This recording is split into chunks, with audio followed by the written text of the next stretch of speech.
Olá, meu povo querido e abençoado de Deus. Muito bom poder falar com você mais uma vez. Vamos a mais um momento, um instante de reflexão e de oração a partir dos Salmos. Eu queria também lembrar você e pedir para que você, além de ouvir, refletir e orar, para que você pudesse compartilhar com outras pessoas. Sempre existem pessoas, amigas, parentes, vizinhos, alguém que tenha necessidade de ouvir a palavra de Deus. E salientar também para que você, além de passar em sua frente, compartilhar essa reflexão, pedir para que as pessoas se inscrevam no canal do YouTube da igreja. É importante, quanto mais pessoas inscritas, quanto mais likes nós tivermos, mais essa palavra vai chegando a lugares que ela precisa chegar, ela vai chegando a corações que precisam ouvir a palavra de Deus neste dia ou também no futuro. Bem, vamos trabalhar hoje, vamos pensar hoje com o Salmo 125. Eu gostaria que você pudesse pegar a sua Bíblia, apanhar a sua Bíblia. Nós vamos à leitura. Acompanhe comigo aí a leitura do Salmo 125, sempre na Bíblia, tradução linguagem de hoje. Nós sempre fazemos a leitura nessa tradução por causa da facilidade de compreensão aqui das palavras, né? Vamos à leitura então. Salmo 125, verso 1 e seguintes dizem assim: Aqueles que confiam em Deus, o Senhor, são como o monte de Sião, que não pode ser abalado, mas continua sempre firme. Como as montanhas estão em volta de Jerusalém, assim o Senhor está ao redor do seu povo, agora e sempre. Os maus não governarão para sempre a terra do povo de Deus. Se os maus governassem, até os bons começariam a fazer o mal. Ó Senhor Deus, sê bondoso para aqueles que são bons, para os que obedecem os teus mandamentos. Porém, quando castigares os maus, castiga também aqueles que abandonam os teus caminhos. Que a paz esteja com o povo de Israel. Esta é a palavra do Salmo 125. Bem, vamos começar a conversar um pouquinho sobre este Salmo e olhar um pouquinho aqui em relação à visão geral do Salmo, né? Este Salmo é um cântico de romagem e eu poderia dizer que é o sexto cântico de romagem que vai do Salmo 120 ao Salmo 134. O que é um salmo de romagem, pelo menos na opinião da maioria dos pensadores e pensadores bíblicos, né? Estes dizem que estes salmos foram compostos para serem entoados pelos peregrinos, né, pelo povo de Deus, enquanto eles vinham ao monte de Deus, ao monte Sião, para adorar ao Senhor. Então, todas as vezes que o povo de Deus, ele começava a sua caminhada para vir até Jerusalém, para vir até Sião, para adorar ao Senhor, de alguma forma, estes eram cânticos, estes eram alguns hinos do Salmo 120 ao Salmo 134. Eles cantavam estes hinos ao Senhor, né? Descreviam com cânticos estes hinos e o Salmo 125 era um deles. Era, por assim dizer, por excelência, né? Um salmo de confiança, um hino de confiança declarado ao Senhor no momento em que eles estavam caminhando rumo a Sião, rumo a Jerusalém. O Senhor procura aqui, o salmista, mostrar que dava proteção ao seu povo e que essa proteção era sentida especialmente no Monte Sião. No momento em que eles caminhavam, estavam próximos do Monte Sião, o salmista quer dizer, demonstra nos seus versos que essa proteção de Deus era muito sentida no Monte Sião. O povo de Deus aqui, né, os israelitas, precisavam da ajuda de Deus porque seus inimigos tinham posse ainda de uma parte da terra prometida. A terra prometida, neste momento, ainda não havia sido completamente conquistada. E o povo de Deus aqui declarava, né, o salmista declarava neste salmo de peregrinação de que o povo de Deus precisava da proteção de Deus.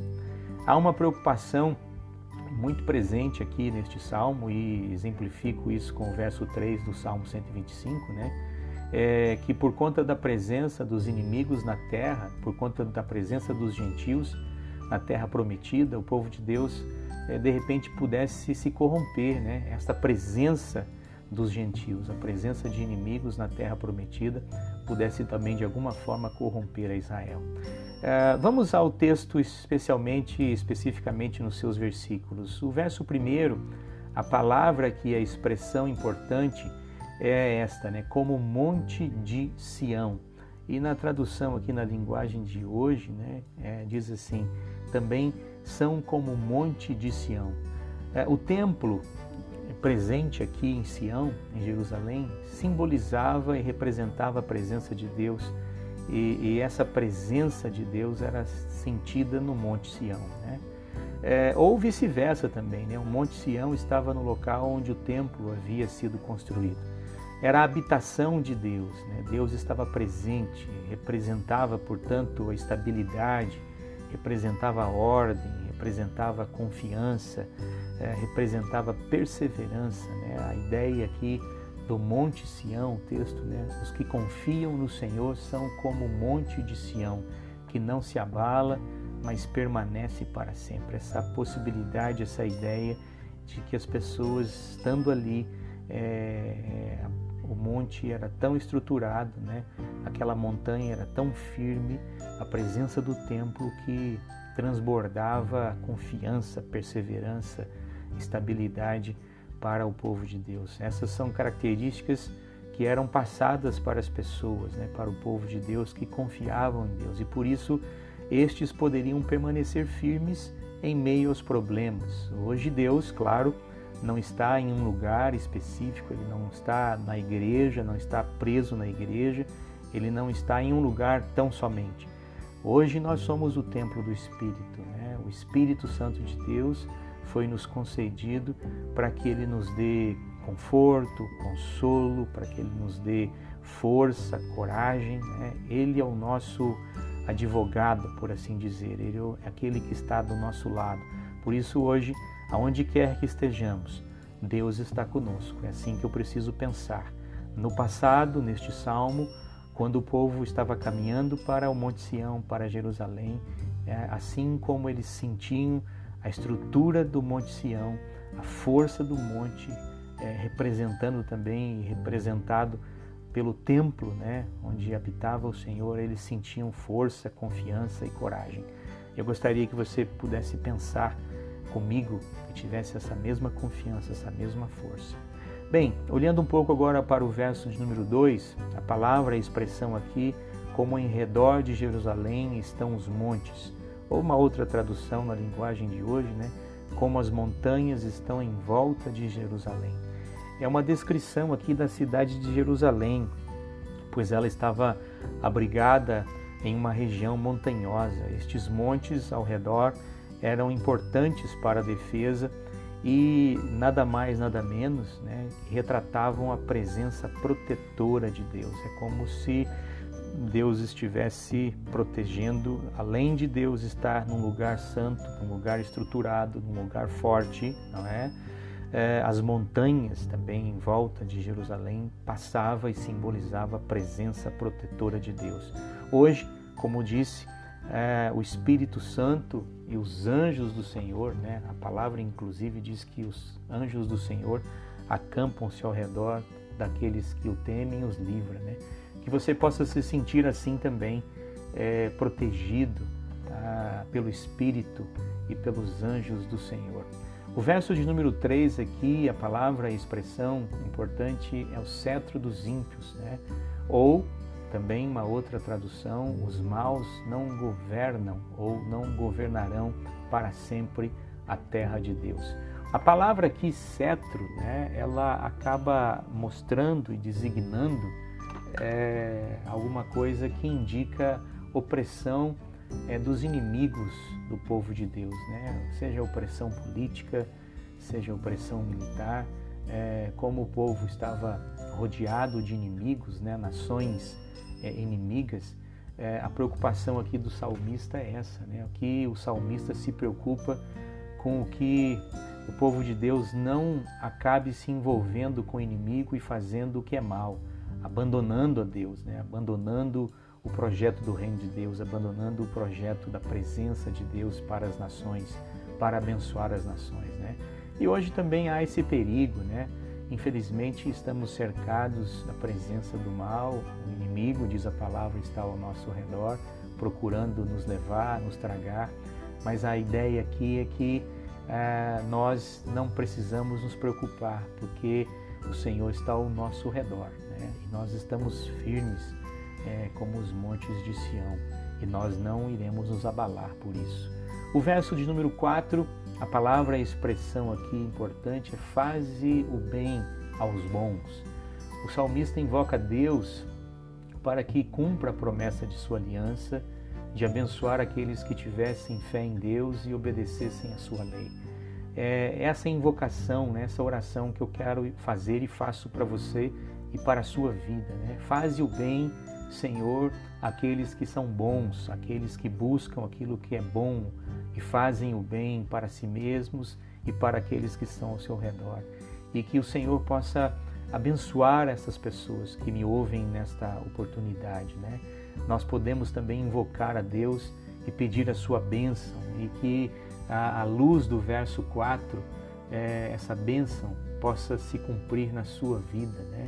Faze o bem, Senhor, aos bons e aos retos de coração. Você que me ouve nessa oportunidade, o meu desejo é que o Senhor também possa fazer o bem a você, para a sua família, para tudo aquilo que você está envolvido, em nome de Jesus. E o verso de número 5, para encerrar, diz assim, a palavra importante, a expressão aqui, quanto aos que se desviam para as sendas tortuosas, né? Essa expressão dessa linguagem, a linguagem da Bíblia de Genebra, e na Bíblia, na linguagem de hoje, diz, porém, quando castigares os maus, castiga também aqueles que abandonam os teus caminhos.